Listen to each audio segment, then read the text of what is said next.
Mochi officially is a school dropout. We're pulling him out of daycare, and it bumps me out because he was so excited to go at the beginning. Nothing definitive happened, but unfortunately, I have my suspicions. We've been going to daycare once a week, and the last two times we were there, even though there are cameras, every time I looked at them, I could never find Mochi. The first time, I assumed maybe there was a dog there that he didn't vibe with, or vice versa, which is fine because we don't get along with all humans we meet either. So, for the safety of the dogs, I understood why they might be taking turns playing. The first time it happened, I thought to myself, you know what, maybe Mochi is there when I'm not checking in. But then last week, the same thing happened. And just going off of probability, there's no way that every single time I check the cameras, he's never there. I decided to ask the front desk and I said, hey, is everything okay? Because every time I check the cameras, Mochi's not there. And then she was honest that there was another dog that is in rotation with Mochi because they're not quite compatible. Even though from our experience, knowing that Mochi is a very non-reactive dog, I immediately asked if he was exhibiting any behavioral issues because if that's the case, I don't want him around other dogs. And then she was like, no, Mochi's fine. So I was like,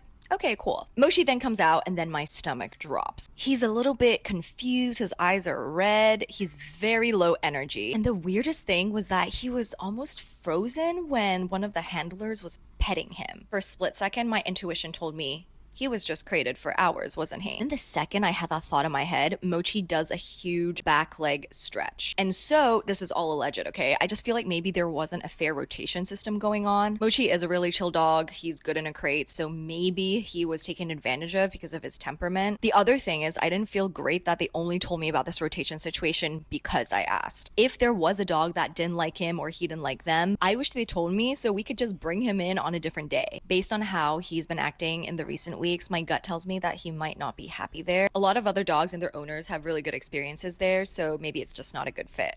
But anyway, if you have a dog in daycare, just make sure you're really attentive and that they're actually getting the mental and physical exercise that they're promised in a safe environment.